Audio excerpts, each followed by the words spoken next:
अध्याय 2 प्रबंध प्रक्रिया या कार्य, प्रबंधकीय भूमिका एवं स्तर। इन 3 बिंदुओं के ऊपर पूरा पाठ है। उसमें सबसे पहले हमने प्रबंध प्रक्रिया या कार्य के बारे में बात की, फिर हमने प्रबंधकीय भूमिकाओं के ऊपर हमने बात की।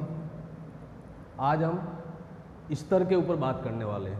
तीसरा बिंदु इस पाठ का कौन सा है? प्रबंध के स्तर।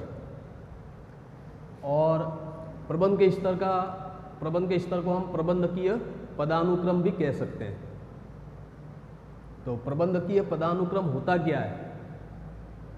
तो इसका एक अर्थ दिया गया है, वे प्रबंध स्तर है जो विभिन्न प्रबंधकों के बीच आदेश या संप्रेषण श्रृंखला का निर्माण करते हैं तथा उनके बीच लंबवत संबंधों को बताते हैं। संगठन संरचना में विभिन्न स्तर होते हैं जो सत्ता, पद, स्थिति का अंतर बताते हैं। तो प्रबंधकीय पदानुक्रम क्या है कि एक संगठन के अंदर अधिकार और पद और स्थिति के आधार पर और संगठन के अंदर अलग अलग भागों में उसका विभाजन किया गया है, अलग अलग स्तर निर्धारित किए गए हैं। जैसे कि ज़्यादा अधिकार है तो उच्च स्तर, उससे कम अधिकार है तो मध्य स्तर, और उससे भी कम अधिकार है तो निम्न स्तर। तो ऐसे प्रबंध के स्तर जो है वो विभिन्न प्रबंधकों के बीच आदेश या संप्रेषण श्रृंखला का निर्माण करते हैं। तो आदेश या संप्रेषण श्रृंखला क्या होती है कि जैसे उच्च अधिकारी है तो अपने नीचे वाले अधीनस्थ व्यक्ति को, मध्य स्तर के व्यक्ति को और आदेश देने का काम करते हैं। मध्य स्तर का जो व्यक्ति है वो उससे भी अपने नीचे वाले जो निम्न स्तर है उस व्यक्ति को, उस अधीनस्थ को आदेश देने का काम करते हैं। और आदेश को हम कह सकते हैं कि एक संप्रेषण है, मतलब कि सूचनाओं का आदान प्रदान। संप्रेषण का मतलब है सूचनाओं का आदान प्रदान। तो सूचना कौन किसको देगा, आदेश कौन किसको देगा?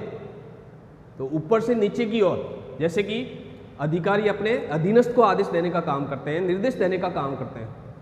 ऐसे कैसे अधीनस्थ लोग अपने उच्च अधिकारी को, कोई शिकायत है, कोई सुझाव है, कोई समस्या है, तो उसके बारे में अपने अधिकारी को, उच्च अधिकारी को अवगत कराते हैं। तो इस प्रकार से क्या होता है? संप्रेषण श्रृंखला का निर्माण होता है। ऐसे कैसे हमने कहा कि लंबवत संबंधों को बतलाते हैं। तो लंबवत संबंध का मतलब एक सीधी रेखा संबंधों का निर्धारण। जैसे कि ऊपर से उच्च अधिकारी है, महाप्रबंधक है, मुख्य कार्यकारी अधिकारी है, संचालक मंडल है कंपनी का, और वो अपने उच्च अधिकारी जो है वो अपने नीचे मध्य स्तर के जो लोग हैं, मध्य स्तरीय जो प्रबंधक है, विभागीय प्रबंधक है, उनके बीच एक संबंध है उच्च अधिकारी और अधीनस्थ का। लंबवत संबंध, ऊपर से नीचे की ओर सीधी रेखा जिसको हम कहते हैं। और ऐसे कैसे मध्य स्तर के जो प्रबंधक है, विभागीय प्रबंधक है, वो निचला जो स्तर है, निम्न स्तर है, वहाँ पर जैसे पर्यवेक्षक है जिसको हम सुपरवाइजर कहते हैं, तो उनके बीच में एक लंबवत संबंध का निर्माण होता है।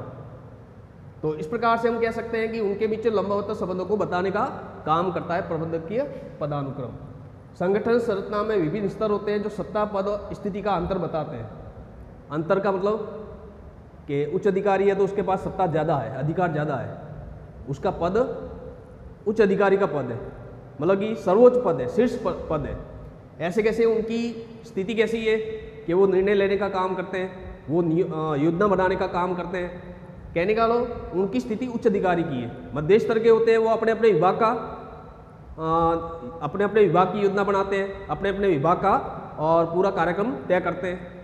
तो उनकी स्थिति अलग है, उनके अधिकार अपने विभाग तक सीमित है, उनका पद है वो विभागीय प्रबंधक का पद है, अपने अपने विभाग के पद पर काम कर रहे हैं।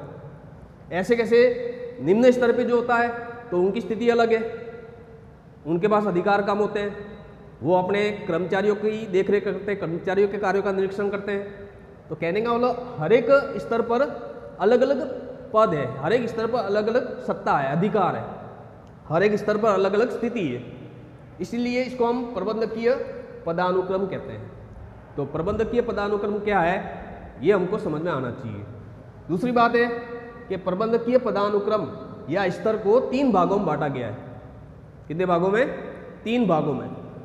पहला भाग है उच्च स्तरीय प्रबंध या शीर्ष प्रबंध, दूसरा भाग है मध्य स्तरीय प्रबंध और तीसरा भाग है प्रथम पंक्ति या पर्यवेक्षीय प्रबंध, जिसको हम निम्न स्तरीय प्रबंध कहते हैं, लेकिन निम्न स्तर शब्द का प्रयोग नहीं करते हैं। निम्न स्तरीय प्रबंध के स्थान पर हम क्या बोलते हैं?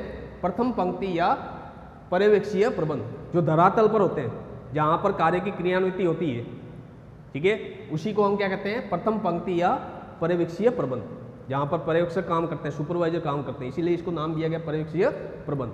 तो इन दो बिंदुओं के ऊपर हम अभी बात नहीं कर रहे हैं, अभी हम किसके ऊपर बात करने वाले हैं?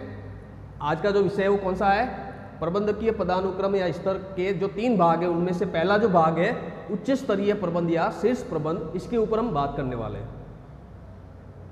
तो अगर हम ये 3 स्तरों की बात करते हैं, प्राचीन समय के अंदर जब कंपनियां नई नई अस्तित्व में आई थी, उस समय 2 स्तर ही हुआ करते थे, उच्च स्तरीय और निम्न स्तरीय, मतलब कि मध्य स्तर हुआ नहीं करता था। लेकिन जैसे जैसे संगठन के आकार बढ़ते गए, जैसे जैसे अंतर्राष्ट्रीय स्वरूप कंपनियों का बनता गया, वैसे वैसे जटिलताएं बढ़ने लगी, समस्याएं बढ़ने लगी। तो वहाँ पर जो पदानुक्रम की जो व्यवस्था है या स्तर की जो व्यवस्था है, उस स्तर को हमने 3 भागों में बांट दिया: उच्च स्तरीय प्रबंध, मध्य स्तरीय प्रबंध और निम्न स्तरीय प्रबंध। तो वर्तमान समय के अंदर और प्रबंधकीय जो पदानुक्रम या स्तर है वो 3 भागों में बटे हुए हैं: उच्च स्तरीय, मध्य स्तरीय और प्रथम पंक्ति। तो अभी हम बात कर रहे हैं उच्च स्तरीय प्रबंध के ऊपर। तो उच्च स्तरीय प्रबंध जो होता है उसमें कौन कौन से पद होते हैं?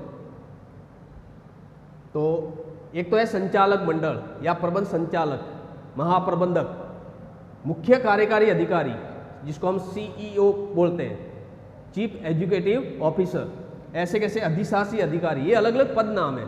उच्च स्तर के जो अधिकारी होते हैं उनके अलग अलग क्या है? पद नाम है। जैसे अध्यक्ष भी बोल सकते हैं, ठीक है, महाप्रबंधक बोल सकते हैं, ऐसे कैसे जो जैसे हम चेयरमैन शब्द का प्रयोग करते हैं तो वो बोल सकते हैं। तो ऐसे अलग अलग उच्च स्तरीय प्रबंधक के अलग अलग पद नाम है, ये पद नाम है। ऐसे कैसे उच्च स्तरीय प्रबंध किसे कहते हैं, इसका अर्थ क्या है?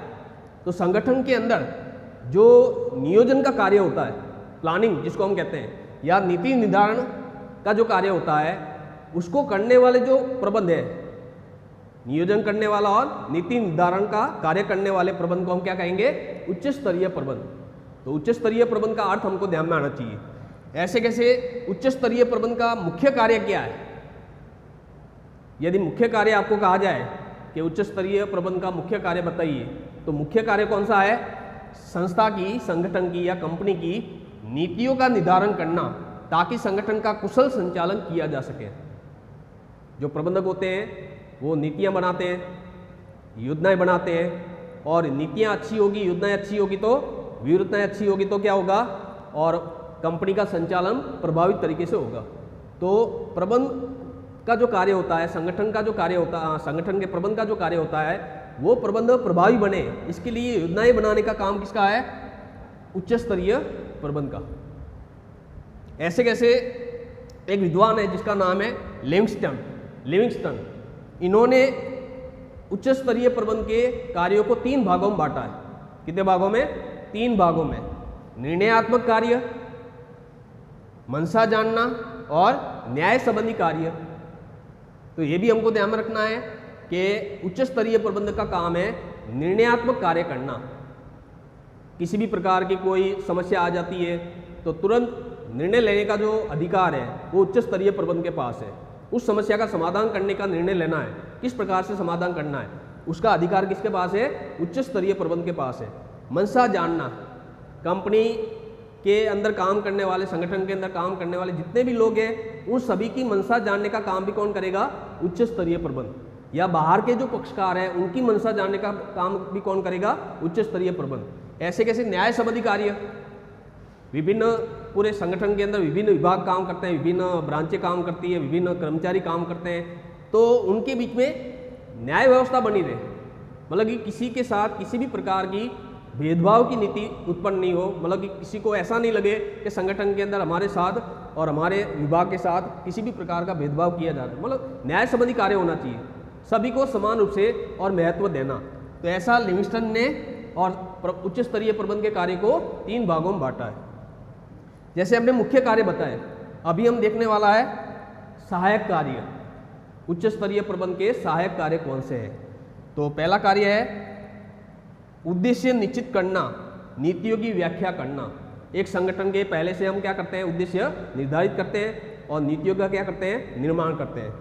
दूसरा सहायक कार्य है कि आदेश निर्देश प्रसारित करना। पूरे संगठन के अंदर आदेशों का जो प्रवाह होता है लंबवत सीधी रेखा में, तो आदेश प्रेषित करना, निर्देश प्रेषित करना, मतलब कि अपने अधीनस्थों को निर्देश देना, आदेश देना, ये भी उच्च स्तरीय प्रबंध का कार्य है। तीसरा जो सहायक कार्य है, महत्वपूर्ण मामलों में विचार विमर्श करना। कंपनी के अंदर जो भी महत्वपूर्ण बातें होती है, जो भी महत्वपूर्ण कार्य होते हैं, उसमें आपस में विचार विमर्श करने का काम भी कौन करते हैं, उच्च स्तरीय प्रबंध के लोग। ऐसे कैसे? चौथा कार्य है उपक्रम में दीर्घकालीन स्थायित्व लाना। उच्च स्तरीय प्रबंध का ये दायित्व बनता है कि कंपनी लंबे समय तक चलती रहे, तो लंबे समय तक चलाने के लिए कंपनी के अधिकारियों को ही सोचना पड़ेगा। तो ये उनका दायित्व है कि दीर्घकालीन स्थायित्वता बनी रहे। उसके बाद है बजट का अनुमोदन करना। पूरे संगठन के अंदर कहाँ पर कितना पैसा खर्च करना है, किस विभाग को कितनी पूंजी आवंटित करनी है, तो ये बजट का अनुमोदन करने का काम भी कौन करते हैं, उच्च स्तरीय प्रबंध के लोग। योजना और परिणामों की जांच करना। विभिन्न विभागों के प्रबंधक जो योजनाएं बनाते हैं, उनकी जांच करने का काम भी उच्च स्तरीय प्रबंधक के लोग करते हैं। विभिन्न स्तर पे जो कार्य की क्रियान्विति होती है और जो परिणाम प्राप्त होते हैं, तो उनकी रिपोर्ट ली जाती है, परिणामों की जांच की जाती है, ये भी उच्च स्तरीय प्रबंध का कार्य है। उसके बाद है 7वां पॉइंट है स्वैच्छिक कार्य करने की भावना विकसित करना। पूरे संगठन के अंदर अधीनस्थ जो लोग काम करते हैं, तो उच्च स्तरीय अधिकारियों का कार्य क्या है कि उनके अंदर काम करने की ऐसी भावना विकसित करना जिससे कि वो अपनी इच्छा से काम करने के लिए प्रेरित हो सके, अपने मन से काम करने के लिए प्रेरित हो सके। उनके ऊपर ये आदेश थोपना नहीं पड़े, उनको ये निर्देश देना नहीं पड़े कि आपको ये काम करना है, स्वैच्छिक रूप से वो काम करे, इस प्रकार से उनको मोटिवेट करना, ये भी उच्च स्तरीय प्रबंध के लोगों का कार्य है। ऐसे कैसे 8वां बिंदु है कि पूरे संगठन के अंदर, पूरी कंपनी के अंदर मितव्ययिता बनी रहे, कार्यकुशलता बनी रहे, इसके लिए प्रयत्न करना। कम से कम लागत, विभिन्न विभागों के अंदर विभिन्न स्तरों पर कम से कम लागत में और अधिक से अधिक अच्छा से अच्छा कार्य किया जाए, इसके लिए भी पूरा ध्यान रखने का काम किसका है, उच्च स्तरीय प्रबंध का। 9वां बिंदु है मुख्य कार्यकारी अधिकारियों का चयन करना। समय समय पर जैसे जैसे समय बीतता है वैसे वैसे नए नए मुख्य कार्यकारी अधिकारियों का चयन करने की आवश्यकता पड़ती है, तो इसका काम भी कौन करते हैं, उच्च स्तरीय प्रबंध के लोग, शीर्ष प्रबंध के लोग। और संपत्तियों की सुरक्षा, कंपनी के पास जितनी भी संपत्तियां हैं, तो एक निक्षेपी के रूप में, एक प्रतिनिधि के रूप में ये उच्च स्तरीय प्रबंध का दायित्व बनता है कि कंपनी की संपत्तियों की सुरक्षा की जाए। कंपनी की संपत्तियों के एक प्रतिनिधि के रूप में उनको सुरक्षित रखना, ये उच्च स्तरीय प्रबंध का कार्य है। तो इस प्रकार से उच्च स्तरीय प्रबंध के हमने ये अलग अलग प्रकार के कार्य देखे हैं।